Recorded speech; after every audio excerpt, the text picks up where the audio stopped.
Is there anything better in this world than Keanu Reeves playing Lord Buddha? It's a rhetorical question, of course. The answer is no, there is nothing better. By the way, if you noticed that I carefully edited the 3 children out of that scene, then you've seen that movie way too many times. So have I. Really? Eddie Izzard? Okay, these are just getting silly now. We better get into the... if this is the first time you're seeing me wearing this, click here. That's the full playlist. Start with Dhammapada, if you want to take my recommendation on that. It was written a few hundred years prior to Lotus Sutra. Everyone who, wrote the Lotus Sutra and was around when this sort of philosophy was being developed, they were already familiar with everything in Dhammapada. So, I would say it's a prerequisite. Start with Theravada. That's, my recommendation, if you haven't. If you definitely are here for Lotus Sutra, but you don't want to jump in at part 11, you haven't seen any of them yet, then you can start here with episode 1 of the Lotus Sutra. Excuse me while I sort things out here. All right. So, without further ado, let's jump right in, shall we? Okay.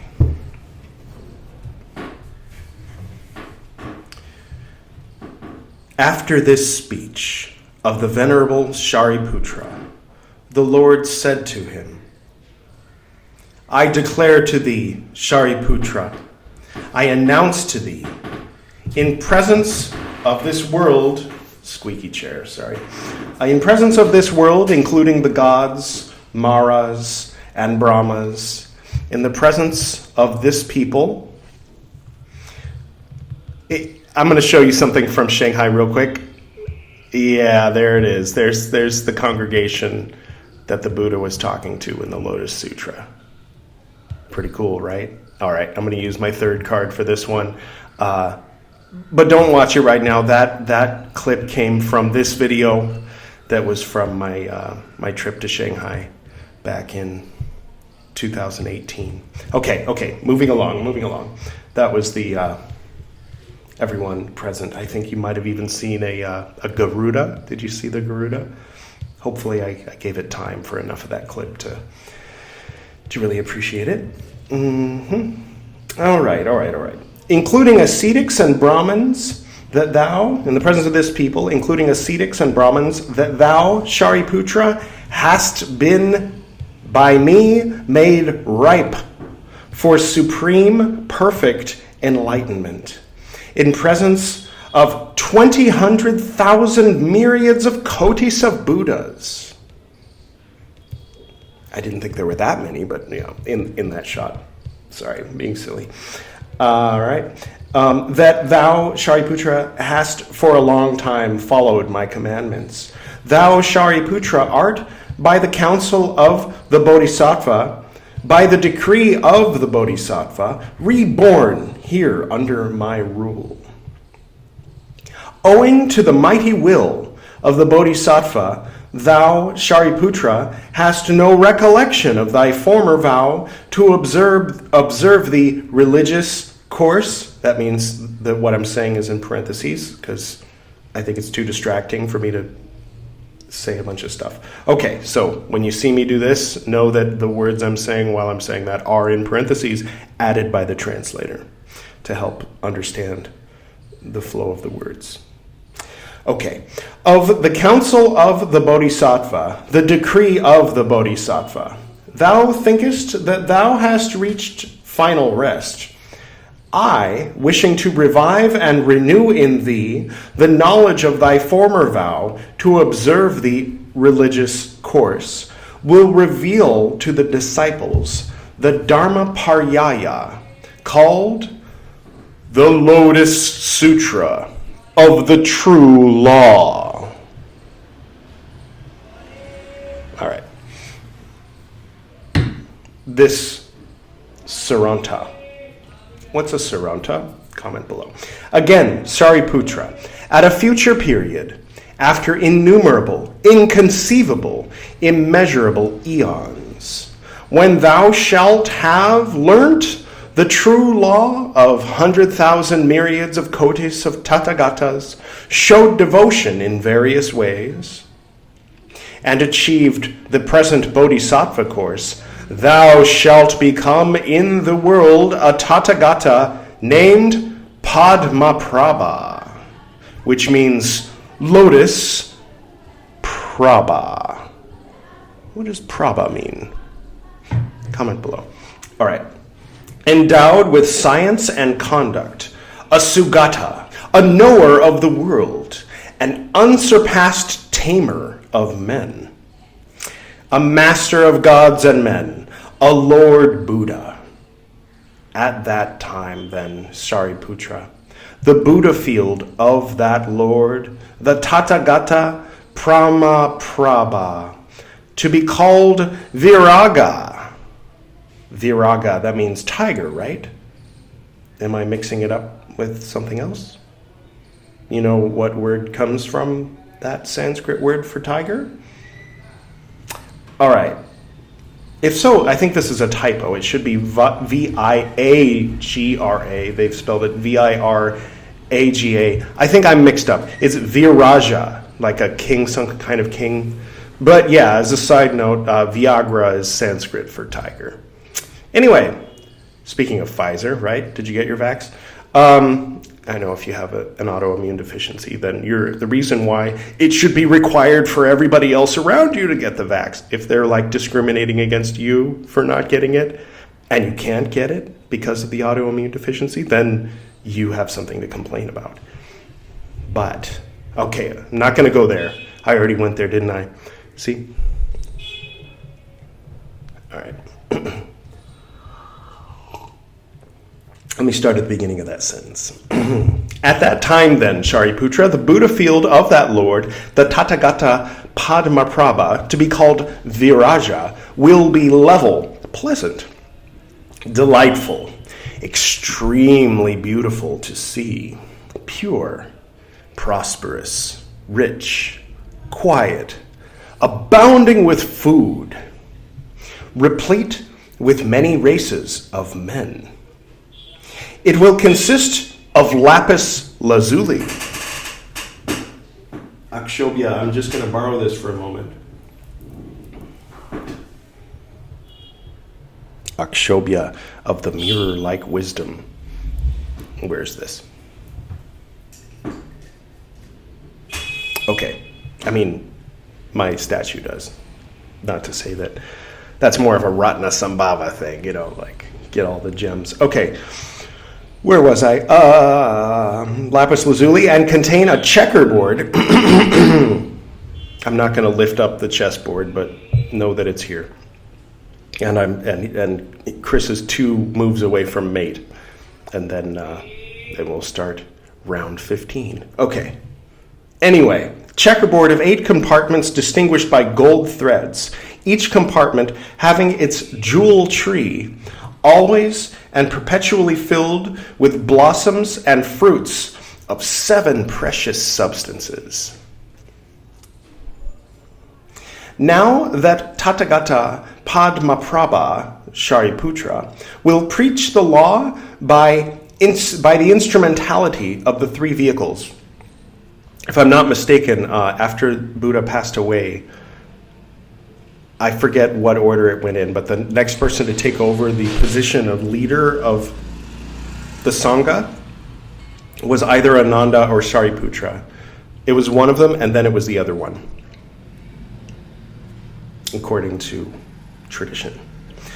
Later, hopefully soon, in the next few months, I'm going to be going to Bodh Gaya with Priyal, where her family's from. Her family's from Bihar, relatively near Bodh Gaya, where all of this stuff was written, where this stuff was going down, where these speeches were given, and where the monks that developed these sutras were practicing. The ruins of those temples, what they call a university, is there, and I'm going to be there.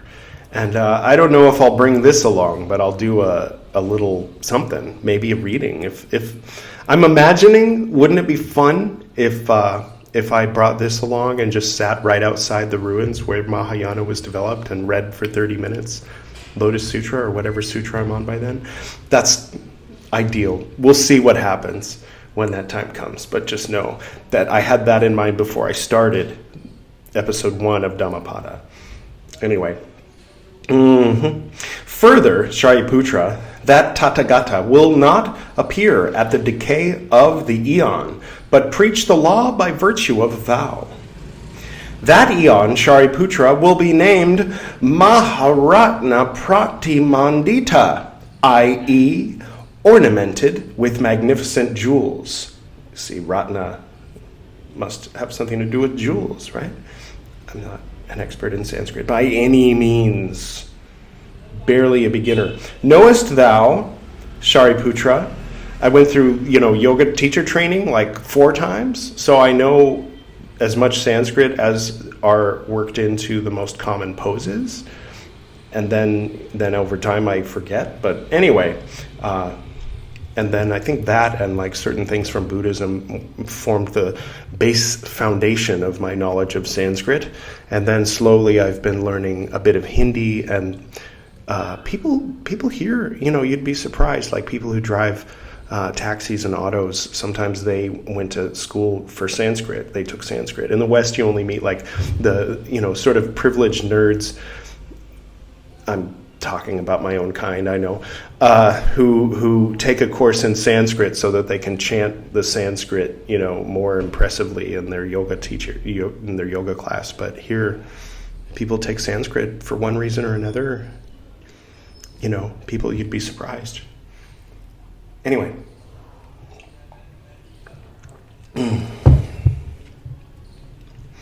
All right. Knowest thou, Shariputra, why that eon is named Maharatna Pratimandita? Let's take a moment and see if we can figure it out. Let's play Shariputra for a moment. So it means, according to the parentheses, ornamented with magnificent jewels. And the eon that he's referring to is he will not appear at the decay of the eon. So it's not an eon of decay. My guess is that the ornaments aren't necessarily reflective of like the true inner beauty of the eon. Sorry, I said aeon earlier, old habits, right? All right, well, let's read on and see what happens. Speaking of precious gems and jewels, that's pretty cool, right? Here's some free advertisement for whatever company that is underneath my fingers that produces these. It's on the other side of the chessboard to remind me that I'm playing chess with the elements, right? All right, the real elements, not the... Okay. Now I won't go there. We're in the astral. We're in an astral zone where the Buddha actually is saying these words, Siddhartha Gautama, and he's actually saying them to Garudas and gods and all of this, rather than the realist, materialist, historian, sort of maybe atheist perspective that I was taking in episode 7, where I was saying, this isn't historically accurate. Meh. This was written 800 years after he passed away. Meh. We're not going to be like that. So, the elements, the 5 elements, where void is one of them. Akasha. They, just out of laziness in the West, people talk about Akasha being spirit, but it actually is space. Sort of like space. Yeah, I mean, that's accurate. It's the space which contains the other elements. So that is accurate to that space, right? The other elements being earth, air, fire, and water. Okay, sorry. Do thou knowest? Let's find out. Why? Why is it called this? The bodhisattvas of a Buddha field, Shariputra, are called ratnas, jewels. Okay? And at that time, there will be many bodhisattvas in that sphere, called viraja. innumerable, incalculable, beyond computation. Computation, what's the Sanskrit word for that?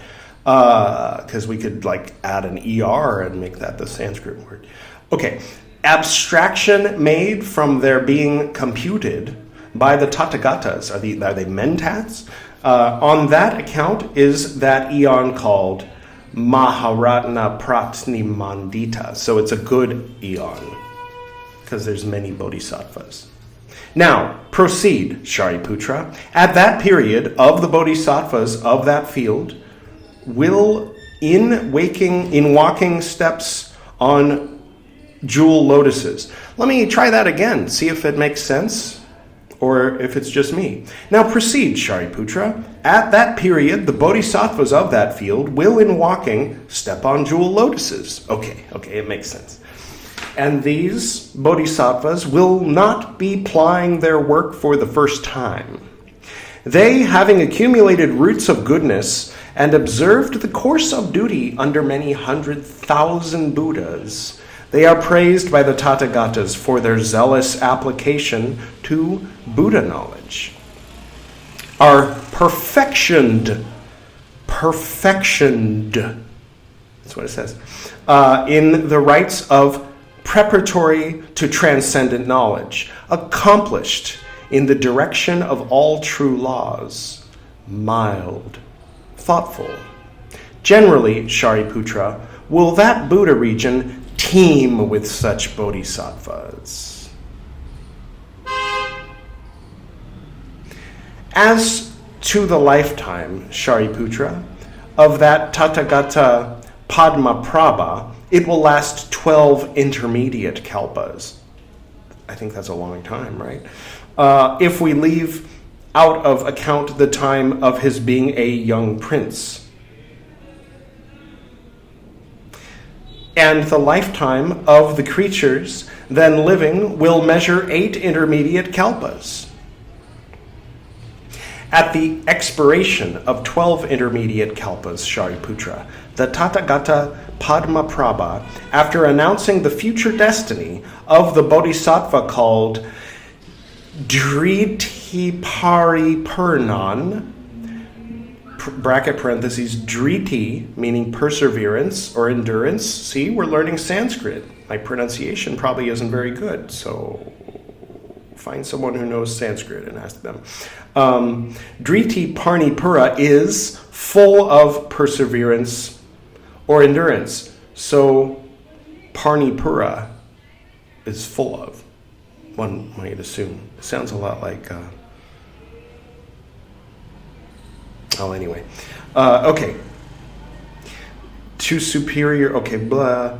To superior... Okay, let's back up and leave out the bracket parentheses. Shariputra, the Tathagata Padmaprabha, after announcing the future destiny of the bodhisattva called Dritiparipernan to superior perfect enlightenment, is to enter complete nirvana.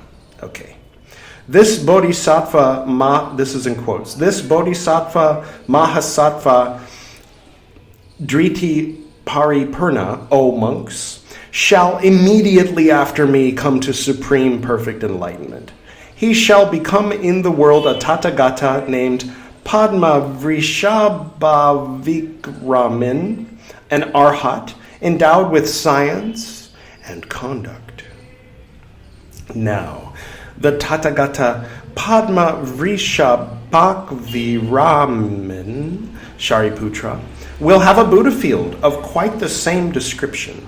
The true law, Shariputra, of that Tathagata, Padma Vrishabhavikramin, will, after his extinction, last 32 intermediate kalpas. And the counterfeit of his true law will last as many intermediate kalpas.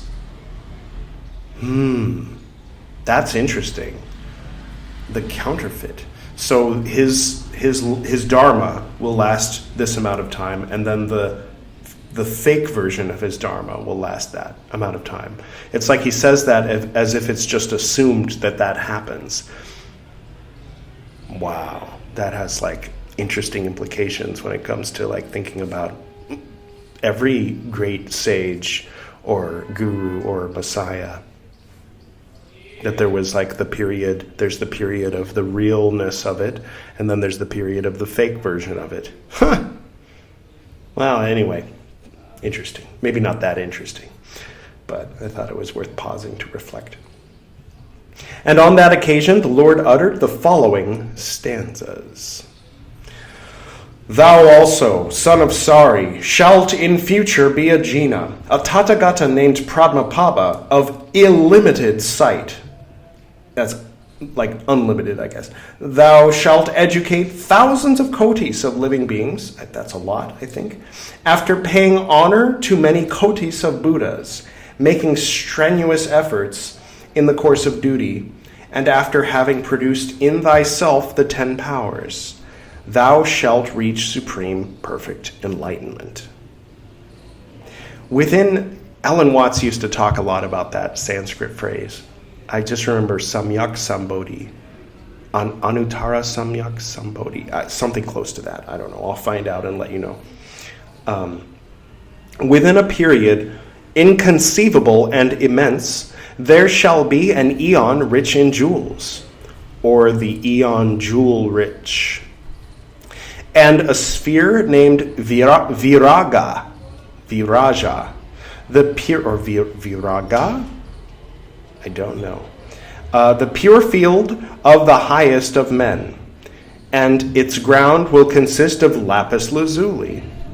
Sounds pretty. And be set off with gold threads. Ooh. And will have hundreds of jewel trees. Ooh. What? Okay, very beautiful, and covered with blossoms and fruits. Bodhisattvas of good memory, able in showing the course of duty, which they have been taught under hundreds of Buddhas, will come to be born in that field. And the aforementioned Jina, then in his last bodily existence, shall, after passing the state of Prince Royal, renounce sensual pleasures, leave home to become a wandering ascetic, and thereafter reach the supreme and the highest enlightenment. The lifetime of that Jina will be precisely 12 intermediate kalpas, and the life of men will last 8 intermediate kalpas. After the extinction of the Tathagata, the true law will continue 32 eons in full. For the benefit of the world, including the gods. How long is an eon? I think in the scientific, the way they divide it, the first eon is like half a second or something. Like right before, I forget, I don't remember. It's been a long time since I watched that documentary. Mm-hmm. Uh-huh. When the true law, 8 intermediate kalpas, 32 intermediate eons in full, for the benefit of the world, including the gods. When the true law shall have come to an end, its counterfeit will stand for 32 intermediate kalpas. The dispersed relics of the Holy One will be honored by men and gods. Oh, that's what it looks like when there's a counterfeit eon of the true Dharma. People worshiping the relics. Such will be the fate of that Lord. Rejoice, O son of Sari, for it is thou who shall be that most excellent of men, so unsurpassed.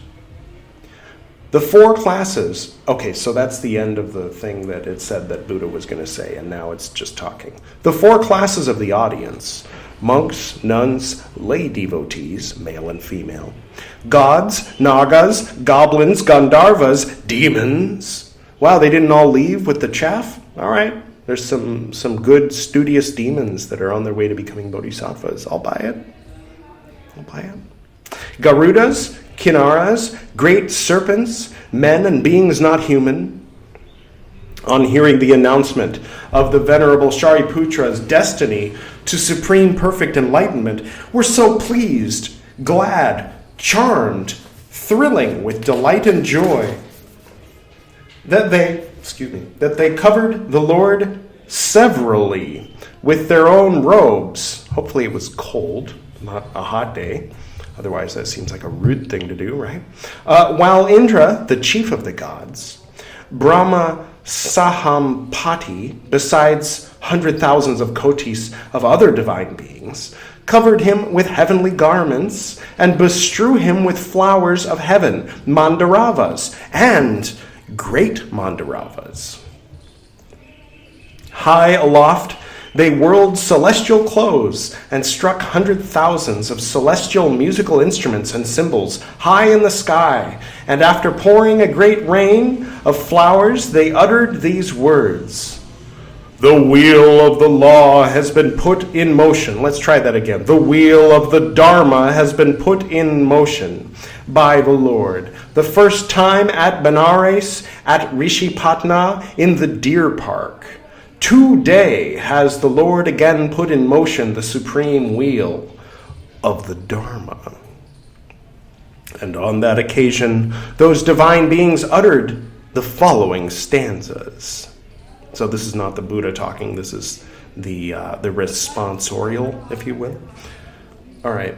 "The wheel of the Dharma was put in motion by thee, O thou that art unrivaled in the world, at Benares, O great hero, that wheel which is the rotation of the rise and decay of all aggregates. There it was put in motion." Let's pause for a moment, because the wheel of the Dharma is a very mysterious thing, and it's not often defined. And if someone were to ask me what it is, I'd probably just sort of stutter and stumble and be like, well, it's like, you see, because the Four Noble Truths. So let me just read that again a little more slowly. "The wheel of the Dharma was put in motion by thee, O thou that art unrivaled in the world, at Benares, O great hero. That wheel which this part's in parentheses, but I'm going to go with it. That wheel which is the rotation of the rise and decay of all aggregates." And when they say aggregates, one knows that they're talking about the skandhas. And there are 5 skandhas. Can I remember them? Perception, feeling, form. Jusogyo. All right, next time on Buddhist books, I'll remember all 5 aggregates. and then we'll know that at least right here on this page of the Lotus Sutra, they're defining the wheel of the Dharma as the rise and the fall of those aggregates.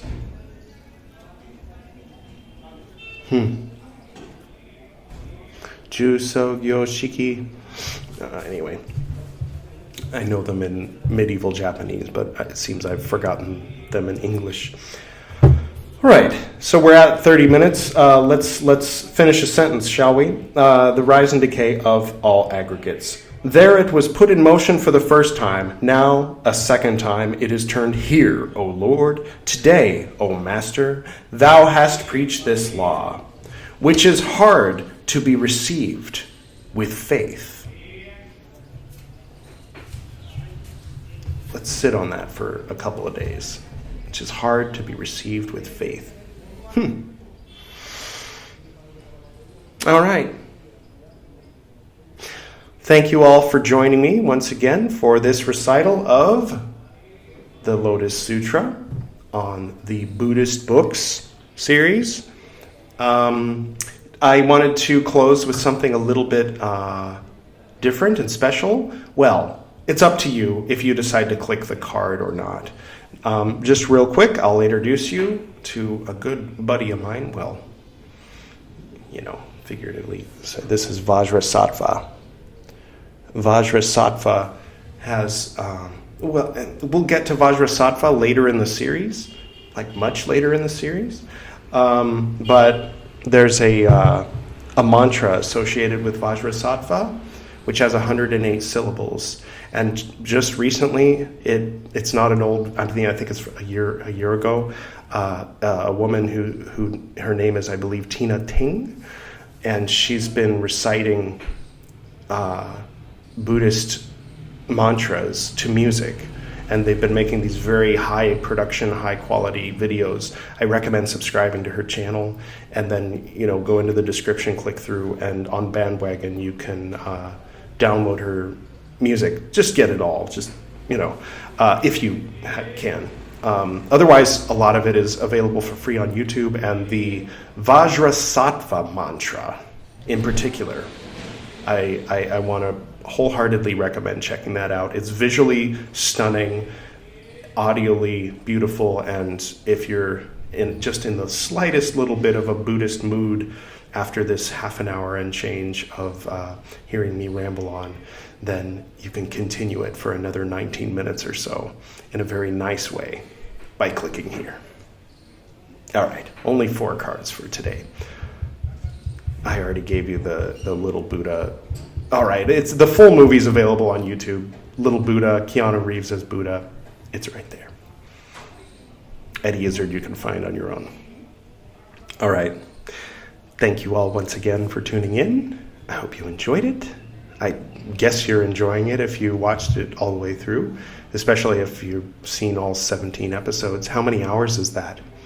That's almost 9 hours. That's 8.5 hours of me sitting here wearing this. Well, actually, the Dhammapada I was in Goa, which is, that way, over there, couple thousand kilometers or so. All right, let's wrap this up, shall we? To the north and to the west. What? To the north and to the south. To the east and to the west. To the spirits of light among us, and to the spirits below, we send out our reverent love and compassion. May all beings be happy. May all beings be serene. May all beings be in peace.